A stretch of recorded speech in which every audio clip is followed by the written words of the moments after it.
தமிழை அடிச்ச அடி அப்படி மக்கா. ஆனால் இன்னும் திருந்தலை. அவன் இன்னும் ஒரு 25% திருந்த வேண்டியிருக்கு. அதுக்கு மறுபடியும் அடிப்பான்.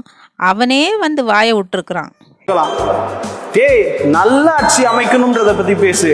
தெலுங்கர்கள் நல்லாட்சி கொடுக்கணுமா, தமிழர்கள் நல்லாட்சி கொடுக்கணுமா, அந்த இதெல்லாம்.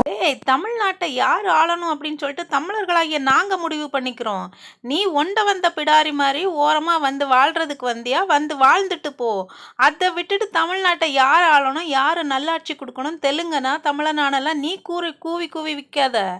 எங்களுக்கு தெரியும் யார் ஆட்சியில வைக்கணும் அப்படின்னு சொல்லிட்டு. அது சரி, நீ வாங்கின அடி பத்தாதா, இன்னும் வேணுமா?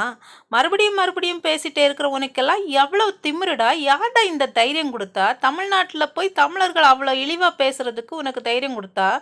தமிழர்கள் எல்லாம் பார்த்துட்டு இருக்கணுமா? தமிழர்களாகிய நம்ம எல்லாம் பார்த்துட்டு அதை கேட்கணும். தமிழர்களே, சோத்துல கொஞ்சம் உப்பு போட்டு சோறு தின்னுங்க.